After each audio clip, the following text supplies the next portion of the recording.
Hey guys, real quick, today we're just going to talk about storing our rifles. I get a lot of questions when people come here to our armory and they're like, hey Rich, man, your rifles are on fire. And if you look at all of them, they're all on fire.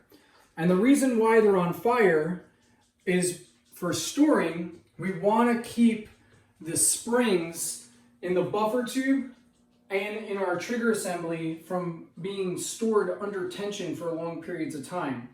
So if we take a look here, once I've cleaned my gun, I come off the range, I get a clear and safe. Many times when we're moving around, our gun sits in this position. You recognize that, bolts back, gun's on safety. This is nice and makes everyone happy. But now I'm going to store it like this. Right now, the spring in the buffer tube is completely compressed.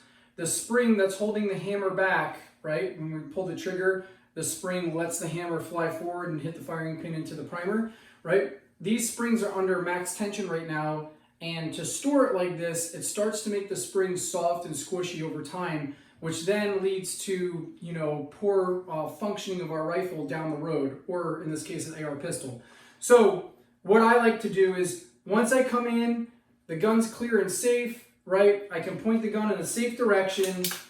Okay, in this case, the corner of the room, okay, nothing's gonna fire, it's safe.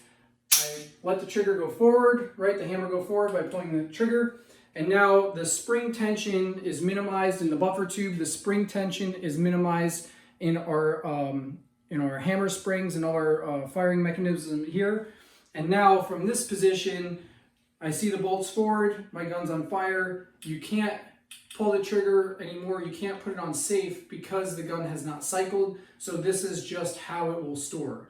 So I can't actually just put the selector switch into the safe position because it has not cycled. So that's why when you walk in here, you see that all the firearms are here in the fire position, because that's going to save our springs over the long term. So just something to consider when we do that. Obviously, keep safety in mind. Don't be pointing the gun, even though we know it's unloaded, in a direction that is unsafe to do your dry fire, but do your dry fire, leave it in that position, and then it's ready for storage, and you'll have better functionality of the weapon when you head back out next time you go to shoot.